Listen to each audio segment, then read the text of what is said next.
Good evening, YouTube. This is ProSlowbro here, with yet another X and Y Wi-Fi battle. So I've got a battle here against a friend of mine called Source, or DKS Chris, which is his YouTube name, which will be linked down in the description below, along with my Facebook and Twitter accounts. So if you can go and hit up his channel, he does a lot of Pokemon Let's Plays, Pixelmon, and some Minecraft videos. So just going over my team, I have made two small changes. I was finding myself getting walled a lot by Heatran and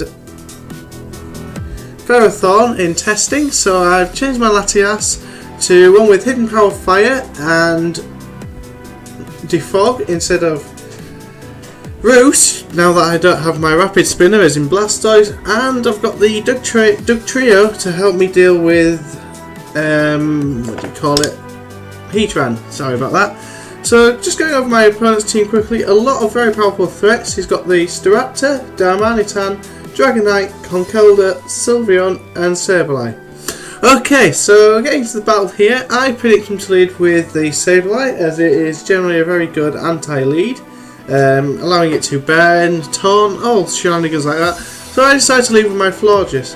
I make a bit of an over prediction here, predicting him to bring out the Darmanitan to try and take a Moonblast. However, he stays in and goes straight for a taunt, possibly expecting me to Toxic him.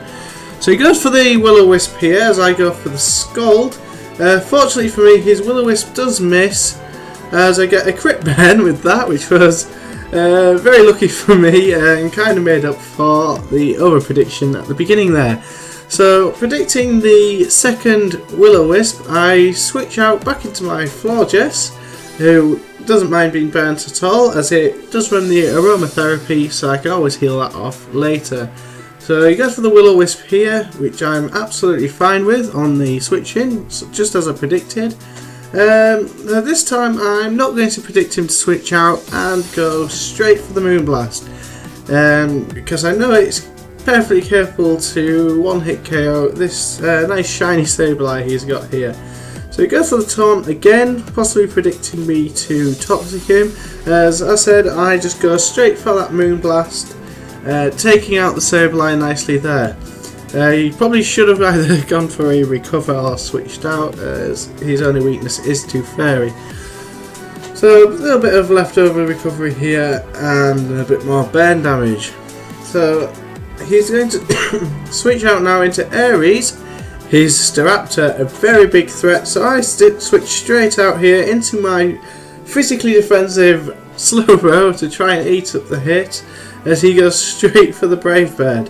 This does way too much damage for my liking, so that's a good 75% on a defensive Slowbro, which reveals to me that it is almost definitely Choice Banded.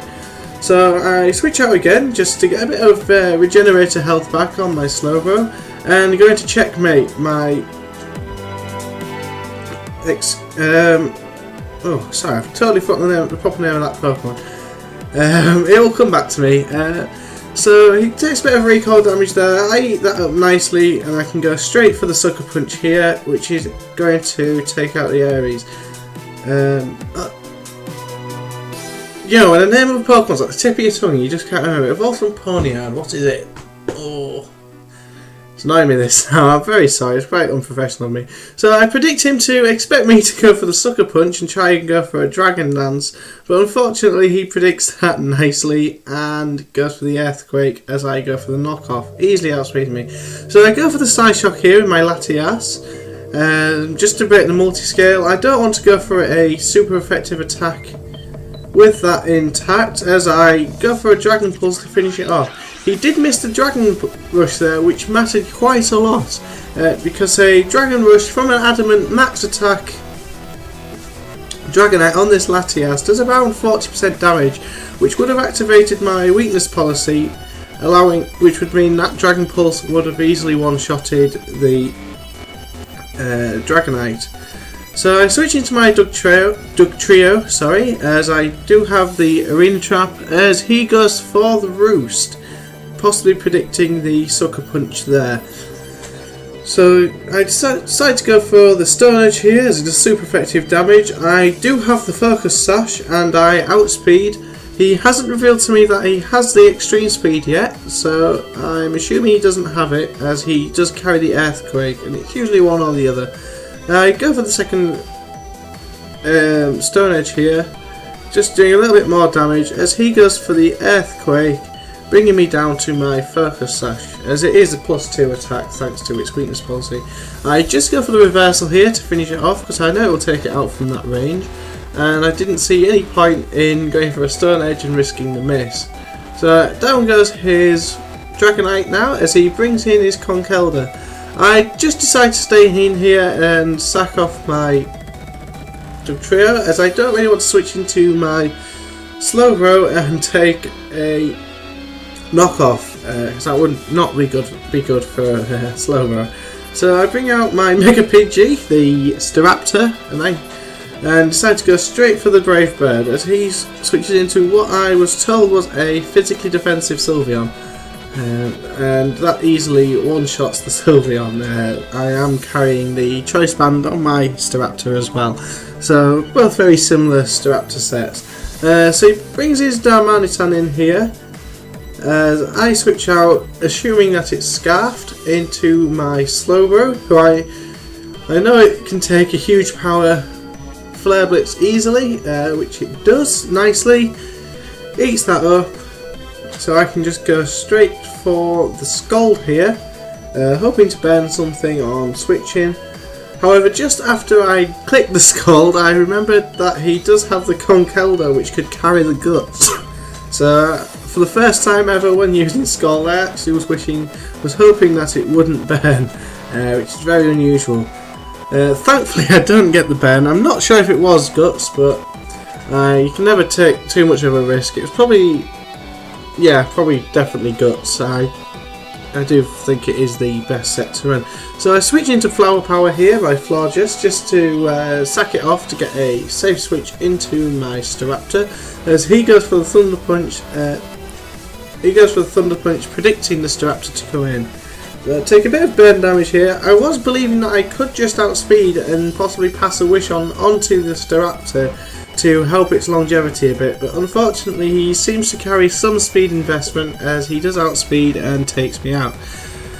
So I bring in Mega Pidgey yet again, going straight for the Brave Bird here. We've both got 2 Pokemon left. He goes for the Mach Punch just to get a bit of damage off and puts me to the point where the recoil from this attack will take me out. So that's a nice, easy one shot there from Staraptor. Super effective hit. Choice Banded Reckless Brave Bird. It didn't stand a chance. But unfortunately I am taken out by the recoil.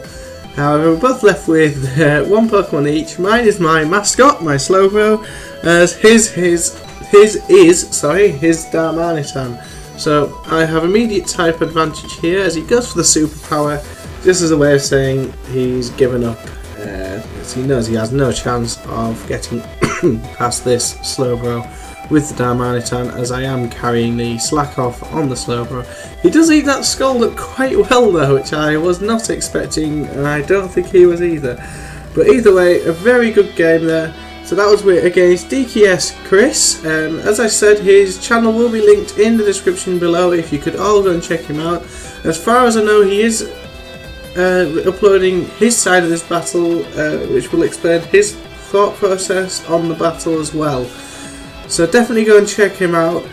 Thank you all for watching. Please comment, rate, subscribe, and as always, share with all your Pokemon friends. Thank you. Bye.